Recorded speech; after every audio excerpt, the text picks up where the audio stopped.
निरीक्षण कर रहे हैं माननीय उपराज्यपाल मनोज सिन्हा। काफिला आगे बढ़ते हुए डिपार्टमेंट ऑफ पीछे पीछे चलो पीछे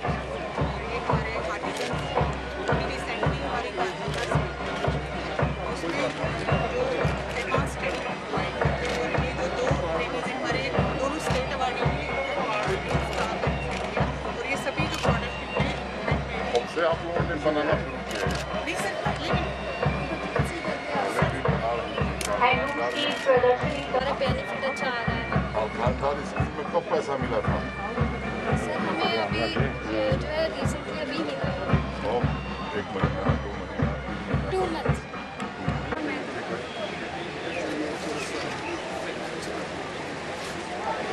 आज इनको मिला है। क्या नाम है आपका?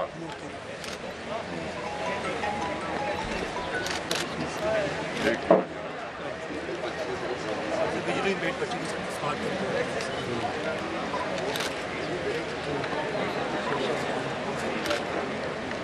ब्रेल लिपि में कुछ मटीरियल है पढ़ने लिखने का? सर ये हमारा एजुकेशन डिपार्टमेंट सर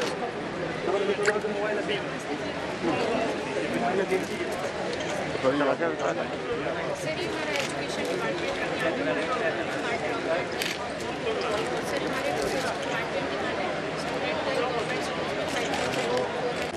ये पीछे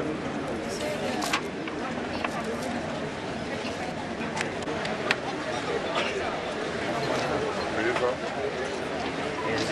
क्या किए आप लोग आज दिन भर?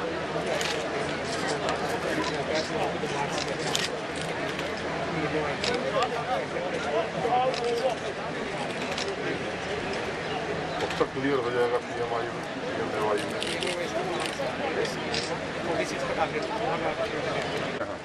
हाँ सर हमारी कोशिश है कि एक तो गवर्नमेंट ऑफ इंडिया की स्कीम है हमारी prime minister employment generation scheme, इसमें सर हमने 8 केस इसमें लिए भी हैं इस ब्लॉक से और ओवरऑल हमने 300 पंचायत में किसी ने ऑलरेडी किया जहाँ आप लगाई सर कल्याणपुर में थी, लेकिन जैसे साथ में जो है हमारी 8 बेनिफिट मिला के लिए थोड़ा कोशिश करिए आप। इनके साथ सुशोभित हैं BDC चेयरमैन मर्ड श्री सुरेंद्र कुमार। उन्हीं के साथ मंच पर हमारे साथ मौजूद हैं बलबीर लाल, आयुक्त जम्मू अंशुल गर्ग जी हमारे बीच यहाँ मौजूद। आप सबकी जोरदार तालियों के साथ इनका स्वागत करना चाहेंगे।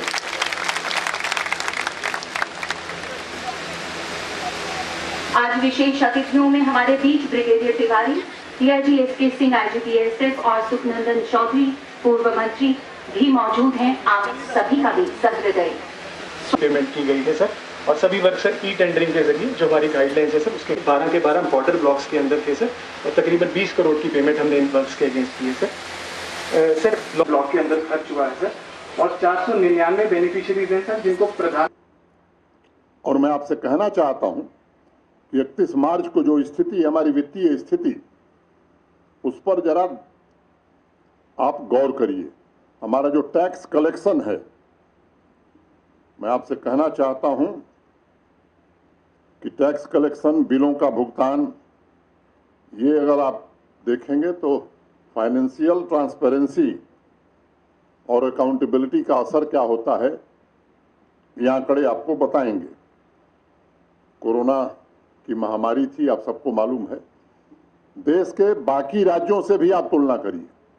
देश में बहुत कम राज्य हैं जहां GST कलेक्शन 23.77% बढ़ा है। जम्मू कश्मीर देश के उन राज्यों में से एक है जहां GST का कलेक्शन बढ़ा है। और मैं कहना चाहता हूं कि 11,163 करोड़ रुपए हमारा GST कलेक्शन हुआ है। एक्साइज की अगर मैं बात करूं तो उसमें भी लॉकडाउन, बंदी तमाम के बावजूद 30% बढ़ा है हमारा कलेक्शन। 1760 करोड़ रुपए हमने कलेक्ट किए। Stamp duty 56%। Sales tax petrol और डीजल पर लगता है। उसमें एक बात मैं जरूर बताना चाहता हूं कि देश में सबसे सस्ता पेट्रोल और सबसे सस्ता डीजल जम्मू कश्मीर में मिलता है। जरा ध्यान से सुन लीजिए। बगल में पंजाब हरियाणा है, वहां से तुलना कर लीजिए। मैंने जम्मू कश्मीर प्रशासन ने सबसे कम टैक्स लगाया है, बावजूद इसके उसमें भी 25% की बढ़ोतरी हुई है। पिछले वित्तीय वर्ष में जिन लोगों ने काम किया था, जो कॉन्ट्रैक्टर्स थे, जो सप्लायर्स थे, मैं आपको जिम्मेदारी से बात कर रहा हूं, किसी का एक पैसा बकाया नहीं। 31 मार्च को सबका भुगतान कर दिया गया। एक आदमी नहीं है जम्मू कश्मीर में जो कहे कि मेरा एक पैसा बाकी है। सेंट्रल स्पॉन्सर्ड स्कीम जो चलती, जिनका लाभ आपको मिलता है, हमको पैसा इसलिए नहीं मिलता था कि जो स्टेट शेयर हमारा है 10% वो हम देते ही नहीं थे। हर स्कीम का हमने स्टेट शेयर जमा कर दिया, भारत सरकार एडवांस जमा कर दिया। पहले हमारे जो लोग थे वो हुंडी में कर्जा लेते थे, तो इस बार हमने कोई कर्जा नहीं लिया, बल्कि पहले की जो 2 हुंडी थी उसका भी भुगतान कर दिया। पेंशन, सैलरी, ग्रेच्युटी, जीपीएफ, जितने हमारे कर्मचारी हैं, रिटायर्ड हैं, वर्तमान में हैं, किसी का एक पैसा बकाया नहीं, सबका भुगतान हो गया। और जम्मू कश्मीर बैंक से कर्जा लिया गया था और उस कर्जे के आधार पर पेंशन का भुगतान होता है। 5,573 करोड़ में से 4,119 करोड़ उसको भी जमा कर दिया।